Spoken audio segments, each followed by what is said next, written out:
Hello everyone, I hope सगळ्यांना paper खूप चांगला गेलेला असणार आहे, कारण की पेपर बऱ्याच प्रमाणात सोपा होता. ठीक आहे. जे काही बायोलॉजीचं काही सेक्शन होतं ते इथं बायोलॉजीचं सेक्शन सुरू होतं. आता आपण बघूया काय काय कशाचं उत्तर असू शकतो. ठीक आहे. बघा, हिरवे शैवाल किंवा क्लोरोफायसिन. क्लोरो म्हटल्यावरती आपल्याला समजलं पाहिजे की म्हणजे ही याच्यामध्ये अशी अल्गी असणार आहे की ज्याच्यामध्ये 100% क्लोरोफिल आहे. तसंच सगळ्या अल्गीमध्ये असतं, पण त्याच्या प्रमाणावरती किंवा त्याच्यामधल्या कॉम्पोनंट्स वरती, जसं की झॅन्थोफिल असेल किंवा वेगवेगळे कॉम्पोनंट्स वरती ठरतं की ती अल्गी नेमकी कुठली असणार आहे. मग ते लाल शैवाल, तपकिरी शैवाल आणि पिवळे शैवाल. बरं, ह्याचे सगळ्याचे एक्झाम्पल्स, ह्या प्रत्येक टाईप ऑफ अल्गीचे एक्झाम्पल्स पुस्तकांमध्ये दिलेले आहेत. ठीक आहे. ते उदाहरण पाठ करायला सुद्धा सांगितलेले होते. मग त्याच्यापैकी हिरवं शैवाल आपल्याला कॉमन सेन्सनी आन्सर समजतं की हे स्पायरोगॅरा असेल. ठीक आहे. मग स्पायरोगॅरा मधलं असं ऑप्शन कुठलं आहे की ज्याच्यामध्ये अचं आन्सर 3 आहे. एकमेव हे आहे म्हटल्यावरती आपलं आन्सर हे आहे. म्हणजे ह्या प्रश्नामध्ये तुम्हाला एक जरी आन्सर माहिती असलं तर आपण ह्याचा आन्सर हे करेक्ट मार्क करू शकतो. ठीक आहे. त्याच्यानंतर नेक्स्ट क्वेश्चन, खालीलपैकी कोणाला फळ पिकवणारं संप्रेरक असं म्हटलं जातं? अगेन खूप सोपा प्रश्न आहे हा.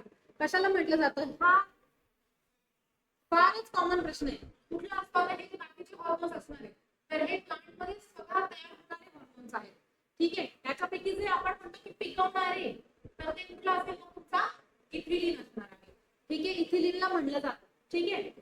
त्याच्यानंतर आता त्याच्यामध्ये जर आपण रोग बघितले, हे रोग कशाचे दिले? हे वनस्पतींचे रोग दिले.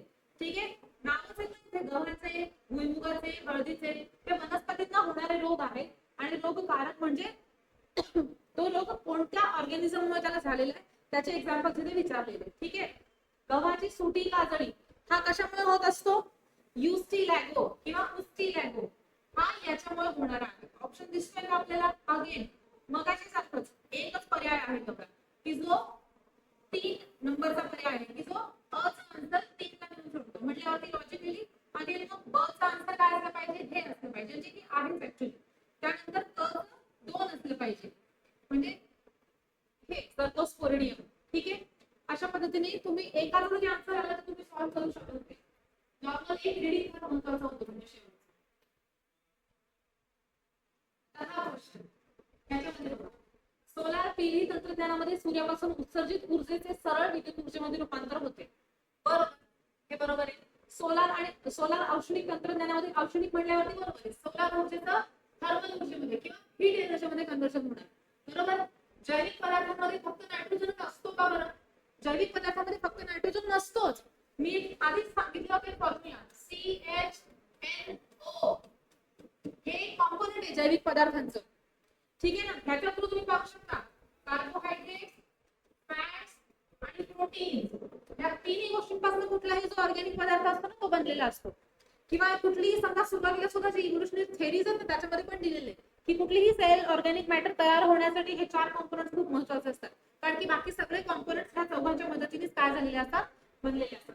सो त्याच्यामुळे मग असं ऑप्शन शोधायचं की त्याच्यामध्ये पहिली 2 बरोबर आणि नंतरचा एक. तर तुम्हाला हा प्रश्न तिथे किंवा हा ऑप्शन तिथे तुम्हाला दिसेल. ठीक आहे. क्वेश्चन इथपर्यंत आलेले आहेत. त्याच्यामध्ये अजून एक सुद्धा आपण म्हणू शकतो की जो अगेन या इथे तुम्हाला हे 2 प्रश्न दिसतील पाहिजे.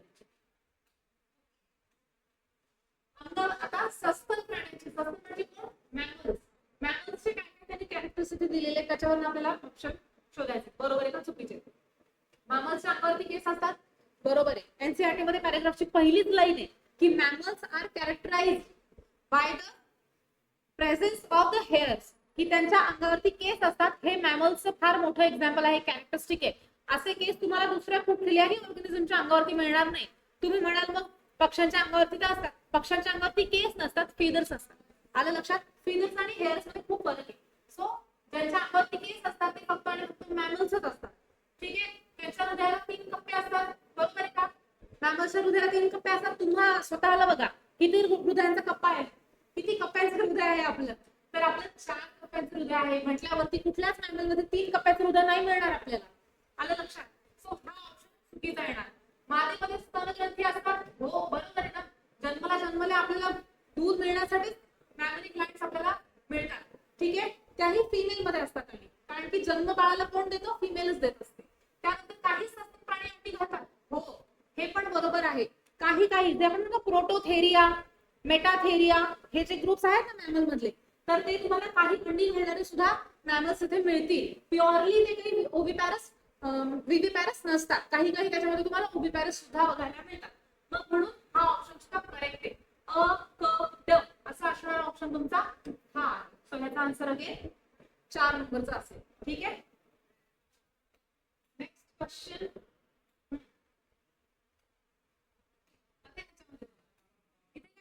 पायसेस. पायसेस म्हणजे कोणता असतो हा? हा प्युअरली माशांचा वर्ग आहे. ठीक आहे ना. मासे, याच्यामध्ये प्युअरली काय येतात? मासे. कधी मासे बघितलेत का हवेमध्ये उडताना किंवा जमिनीवरती चालताना? कधीच नाही दिसत, कारण की ते पूर्णतः जलीय जीवनामध्ये रूपांतरित झालेले आहेत. आलं लक्षात? कंपल्सरी ते कशामध्ये आहे? कन्व्हर्टेड आहे जलीय जीवनामध्ये, म्हणजे ऍक्वाटिकच असणार आहेत ते. त्यानंतर त्यांच्या हृदयाचे 3 कप्पे असतात का? या मॅमल्सच एवढ्या पुढे जाऊन त्यांना 4 कप्पे मिळाले. एव्हला 4 कप्पे मिळाले. त्याच्या आधी जे होते रेप्टाइल्स त्यांना 3 कप्पे मिळाले. तर मग हे एवढ्या पिछड़े हुए जाति के वर्ग इनको कैसे मिलेंगे 3-3 चेंबर्स? तो इनके पास कितने चेंबर्स है? 2. आलं लक्षात? म्हणून हा ऑप्शन चुकीचा आहे. शीत रक्ताचे प्राणी बरोबर आहे. कोल्ड ब्लडेड आहेत ना सगळे रेप्टाइल्स पर्यंत सगळे कोल्ड ब्लडेड आहेत. आलं लक्षात? मॅमल्स पुढे फक्त कोण आहे? वॉर्म ब्लडेड आहे. त्यानंतर त्यांच्या शरीरावरती खवल्या असतात, माशांच्या बॉडीवरती खवल्या असतात ना. मासे खाणाऱ्यांना फार चांगलं आन्सर आलं असेल. ठीक आहे ना. सो अगेन याचं उत्तर सुद्धा अ क ड. कुठला असा ऑप्शन आहे? हा ऑप्शन आहे. ठीक आहे. याचा आन्सर हे येणार. ठीक आहे. उसके बाद ठीक है. हो गया.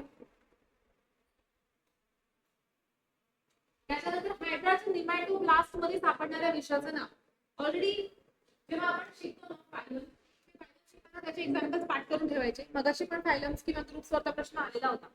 त्याच्यामध्ये ना हायड्रा कुठल्या ग्रुप मध्ये येतो? एक सिलेंड्रेटा मध्ये येतो. सिलेंड्रेटाचं कॅरेक्टर्स किंवा त्याला म्हणतो आपण निडोब्लास्ट. बरोबर आहे की नाही? निडोब्लास्टचं कॅरेक्टरिस्टिकच ते असतं की त्याच्या बॉडीमध्ये असे टेंटॅकल्स असतात आणि त्या टेंटॅकल्स मध्ये बऱ्याचदा विष आढळतं. ठीक आहे. त्या टेंटॅकल्सचा यूज किंवा त्या ब्लास्टचा यूज ते एखाद्या अॅनिमलची शिकार करण्यासाठी करत असतात. ठीक आहे ना. मग आता हायड्राचं जर एक्झाम्पल आपण बघितलं तर त्याचे जे निमॅटोब्लास्ट असतील त्याच्यामध्ये तुम्हाला हे टॉक्सिन बघायला मिळतं, हिप्नोटॉक्सिन. आलं लक्षात? हिप्नोटॉक्सिन आपल्याला त्याच्यामध्ये बघायला मिळतं. सो ह्याचा आन्सर काय असेल? तर हिप्नोटॉक्सिन असेल. ओके. Next question. खालीलपैकी कोणती लस त्वचेच्या धड्यामध्ये देण्यात येते? थोडासा ऍक्च्युअल प्रश्न आहे. ऍक्च्युअल प्रश्नाचा आन्सर द्वारे करायचा असतं. याचा आन्सर असणार आहे तुमचं बीसीजी.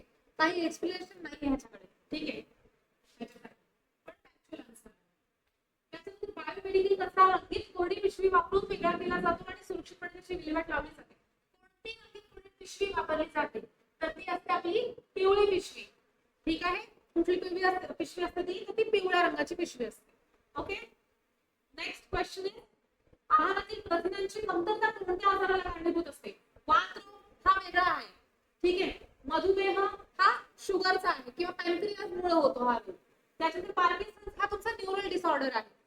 त्याच्यानंतर उरला काय? क्वाशिओर्कर, मॅरस्मस हे आपण नेहमी न्यूट्रिएंटच्या रिलेटेड बघितलेले.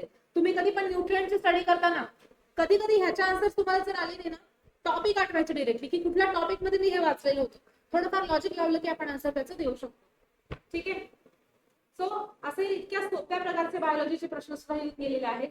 फार काही अवघड प्रश्न नव्हते आलेले ह्याच्यामध्ये. ओके.